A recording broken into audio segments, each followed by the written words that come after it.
I have to admit, I kind of enjoy the really old stuff. And the 1890s, they had just converted from horse cars to streetcars in 1891. And this was the decade I like to say when they were learning how to run a streetcar system. Um, and there was really quite a learning curve. This is the only photo we have that shows the track conversion in Minneapolis. In St. Paul, the horse cars were already standard gauge 4 foot 8.5, but in Minneapolis they were 3 foot, either 3 foot or 3 foot 6, I can't remember. And so this is the Metropolitan Building. But if you look at the closely at the tracks, you'll notice there's three rails. So they're in that state of transition somewhere in about 1890, where they're transitioning over between the two. Only picture I've ever seen of that. And so they electrified the motor line, which then became the Como Harriet. And of course, then they had stuff for sale. So here you see them selling old horse cars, and all the motor line, the open trailers and the closed trailers and the steam locomotives, 12 steam motors. Although they did, in fact, wind up taking a bunch of these open cars and standard gauging them and motorizing them and running them to Lake Harriet. which is what we should be doing now. Yeah. Now, what you kind of forget during the 1890s is that there were still small independent companies that were later absorbed by Twin City Lines. And so this is really the only local purchaser for stuff from the motor line. And this is the North St. Paul Railroad, which was, it met the East 7th Street cable car at 7th and Duluth, and then it ran out to North St. Paul. And they went and bought one of the motors, and they bought, as you can see, three or four of the coaches here, and they ran them with this for a while. And then in 1892, I think it was, they electrified that line, and it became the St. Paul and White Bear and was extended to Matamidi. And so this is the St. Paul and White Bear, and they bought 8 very primitive early cars from Pullman. And this is one of them. Twin City Lines wound up inheriting these in 1898, which is when Twin City Lines bought the St. Paul and White Bear. As you can see, mustaches were very much in vogue at that time. And so once again, they ran from Matamidi down through North St. Paul, and then they transferred their passengers to the 7th Street line, which about this time was also electrified, converted from cable. Then you have the Stillwater Street Railway, which was actually the first permanent street railway in Minnesota, using using the sprayed patents. And this is it at the corner of Third and Chestnut. And this ran until about 1897 and went out of business. And then Twin City Lines came in 1899 and with their interurbans, and pretty much rebuilt this system, although a little bit differently within Stillwater. And then, of course, you had the Minneapolis Land and Investment Company, which was Thomas Lowry and Calvin Goodrich, kind of the same guys who were land developers who also owned Twin City Lines, but they created their own line from uptown, Lagoon and Hennepin, out to St. Louis Park, which was a big real estate development for them. And they also got these, once again, very early, these were 1891 streetcars. They got, I think, 3 of them, and ran them out there. And then eventually, I think it was about 1905 or so, Twin City Lines took over the Minneapolis Land and Investment. It became the St. Louis Park line. It really puts the width of the new cars in perspective, seeing them just barely cover the trucks and Yeah, stuff. they were kind of narrow. This is the only photo we have of the North Side Street Railway, which was another independent line that met Twin City Lines at the corner of Lowry and Penn in Minneapolis, where they had to transfer, went over Lowry and then out Oakdale and Broadway into Robbinsdale. And I'm not quite sure where MWA Park is. I think it's out around 36th in France. But they were another little separate operation. And then out at the end of this was the streetcar factory in Robbinsdale, not owned by the same people, but built streetcars for a few years until the Northern Car Company, until they burned down. And so then this, of course, became the Robbinsdale line. And even though this is not a streetcar, this became, this is the Tonka Bay terminal of the Minneapolis and St. Louis Railroad. And in 1908, 1909, Twin City Lines leased this line, electrified it, and wound up running from Excelsior down to Tonka Bay. And as a matter of fact, the Minnehaha Boat Building sits on Twin City Lines, built right along the Minneapolis and St. Louis out to Manitou Junction, which is where the branch went up into Tonka Bay. And the boat building sits on the streetcar portion of the right-of-way. So anyway, this is the old state capitol, which was down somewhere around 10th and Wabasha in downtown. And here you see a train. This is actually a cable trailer, even though it's not a cable car. It's being hauled by an electric car.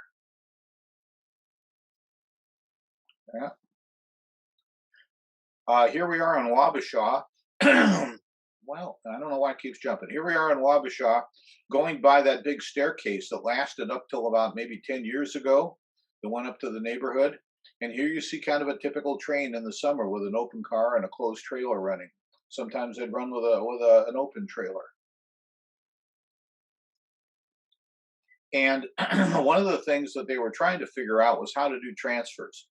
And this was the relatively short-lived, for about a year or two, face transfer, where not only did they have to punch the time and where they're going and all that, but they also had to punch the closest thing in facial hair on the men or in hats for the women, to try to discourage cheating.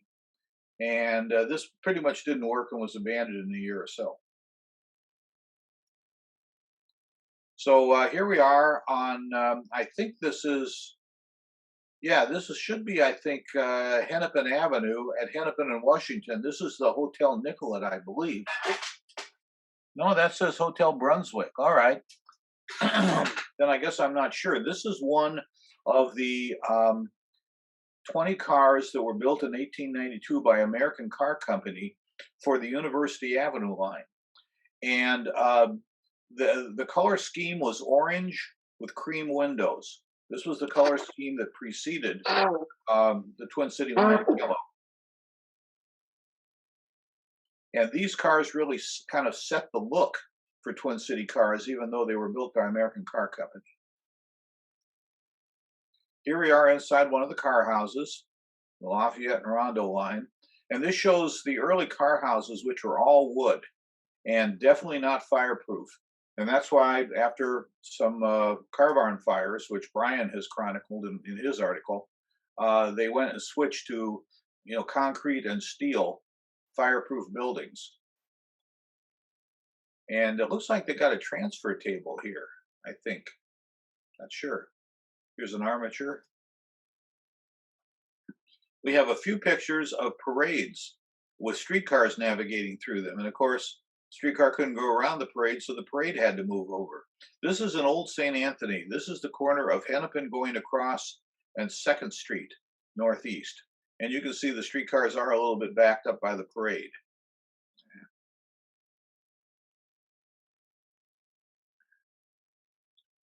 Now here's another one of those American Car Company cars. This is on a charter.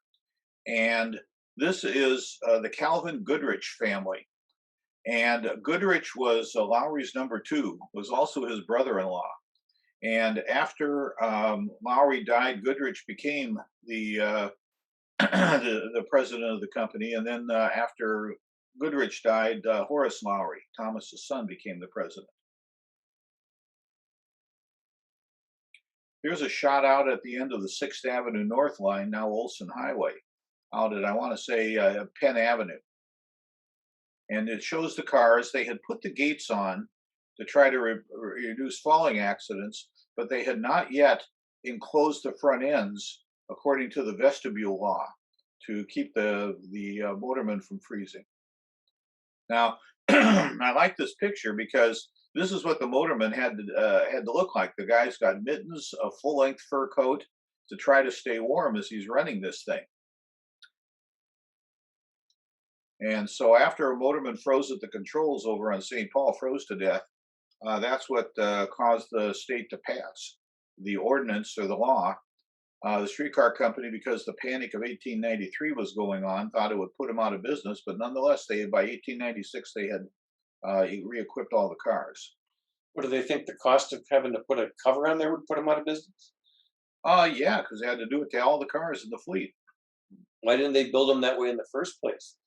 Well, nobody really had thought about wind chill. Before, if you were a driver of any vehicle, you were out in the open. And they just hadn't taken into account that now these were going, say, 20, 25 miles an hour, and instead of 5 miles an hour, and the effect that would have on the operator.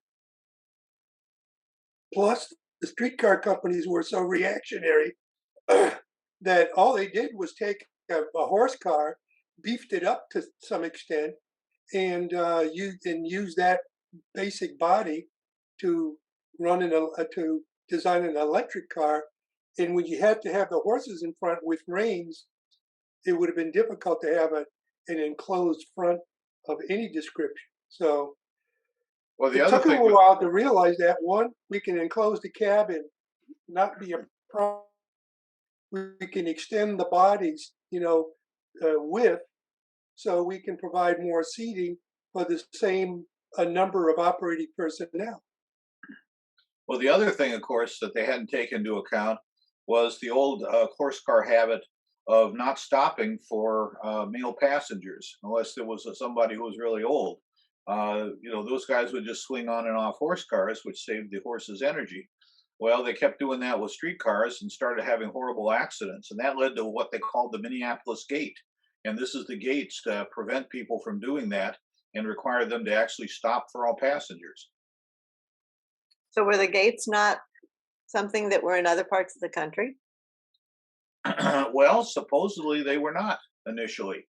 That because when you look at the trade publications, it does talk about the Minneapolis Gate, and that's what this is. And so here they are trying to clear snow in the winter. And that was another thing they were learning. This is one of the plows that was originally pulled by horses. And, we think of a plow as something you push. Well, horses, by definition, had to pull it. And so when they started with streetcars, they would have a streetcar pull it. Well, that didn't necessarily work very well. And so what they wound up having, and these cars were not very heavily powered, and I've actually found newspaper reports of something like 8 to 10 streetcars pushing one of these. And that's when they started working on real snow plows. Now, they came up with this. This is called jumbo. And a conveyor plow, and the stuff spit out the side. There were apparently 7 motors at work in this between the trucks and all the mechanisms, which is why they had to have 2 trolley poles to connect enough current. And this is the only one they built. They then went to more conventional plows, but this was an attempt to do it. And this is right outside the 31st Street shops at 31st and Nicollet. Yeah, those first electric cars only had like 15 horsepower motors because the body only weighed probably 5,000 or 6,000 pounds. And it was only later when they built them a little stronger that they went up to 20 and 25 horsepower motors. Yeah, well, this thing here only has, I think, single motor trucks under it. Well, I don't know. This might be a 2-motor truck, but it's a 2-motor truck without very big motors in it. So anyway, here's one of the cars now with the front end enclosed. And this is actually, this is actually 1899. And this is the north end of the North Lyndale shuttle. It ran from the loop at Camden, 42nd and Lyndale, up to 49th and Lyndale. As you can see, shutter speeds weren't that fast, which is why you got these ghost kids over here. They were actually moving. And here's another one of the cars with the front end shut in. And this is taken from the big light tower that was at the foot of Hennepin Avenue. This is the Hennepin Avenue Bridge looking across Nicollet Island. And they haven't built the Great Northern Station here yet. This is Minneapolis Union Station on the right. So here's one of the open cars. Of course, they kept a separate fleet of open and closed cars, and they would transfer trucks between them. And of course, they'd always get it wrong because they'd bring the open cars out too early in the spring, and then it'd be cold, or they'd keep them too late in the winter, or you had some kind of freak weather. And that's what led to Twin City Lines building what was really a convertible streetcar, where the windows could open or close and handle any weather, so you didn't have these two separate fleets. This is St. Paul City Hall at 4th and Wabasha. And here's one of them crossing the Robert Street Bridge, the original Robert Street Bridge. And then in the 1890s, they also bought some double truck open cars, some of which lasted until, I want to say, about 1912 or so. This is Washington Avenue. Off to the right here is the original Milwaukee Road Depot, which is located the same place as the current Milwaukee Road Depot. But photos of these cars in service are kind of rare. And so it's in the 1890s, and you first start to see these studio portraits of motormen and conductors, very, very proud in their new uniforms. See these badges here? These were the number badges during the 1890s up till, I want to say, about 1905 or so. And of course, you'd go out to the uniform store and buy just whatever hat you could find, conductor hat. They standardized that later. So we have a couple of those badges. This is what they looked like. So you can see them on their chest right here. And later on, the badges, of course, wound up on the hat. You don't see the shop crews very often, but this is the shop crew from up at the main office up at 3rd Avenue North and 2nd Street, the building that is still there.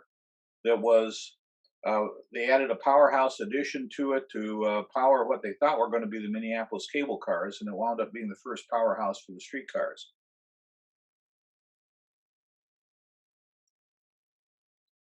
And of course, during the 1890s until 1898, the Selby cable car was still running. Here you see it tipping over the top of the hill at Summit Avenue in Selby.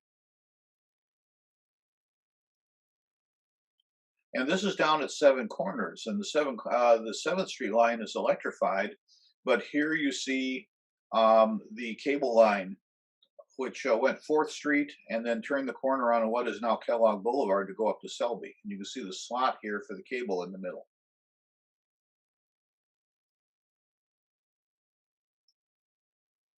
Here's another parade, this one with camels. Don't quite know what the occasion is. And let's see, Minnehaha Falls line. So this is over probably on Cedar Avenue somewhere in the West Bank. So anyway, they finally decided to build their own streetcars. This car 739 is one of the 2 prototypes, and it's inside 31st Street shops. And of course, the first one that they turned out was Lowry's private car. What year was this? 1898. And when they put the first of the new cars in service, they created sightseer cars. The first 2 or 3 of them they would put in sightseer service. And so here's one of them. You can see in the Twin Cities, Como Park, 1898. This is at the original Como Park station before the present station was built. This was about a block north of the present station. There was a loop in Como Park. It looks like there are screens on the gate side. You know, there are, and the reason for that is that they have lowered the sash. They have removed all the sash. Notice there's no upper sash in here, and the lower ones have been put in the pocket. And so apparently, yeah, that's a good catch, Jim. I had not realized that they did that. And here's overhead wire maintenance. This photo actually just came in a short time ago, and the person who donated it, this is one of their ancestors. I don't know which one it is, but he's identified, and it actually is 1898. Looks like a true tower car. Yeah, how about that? Well, they quickly saw that you needed to have something you could get on and off the tracks so you wouldn't delay service. And then here's they had inspectors out on the street, fixed post inspectors to keep the cars on, and then give out information out to people. So this is the corner of Hennepin and Washington. Is this the last one? Nope.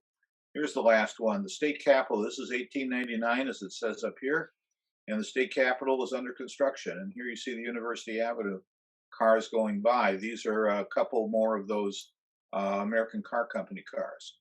And I believe that's the end of it. It is.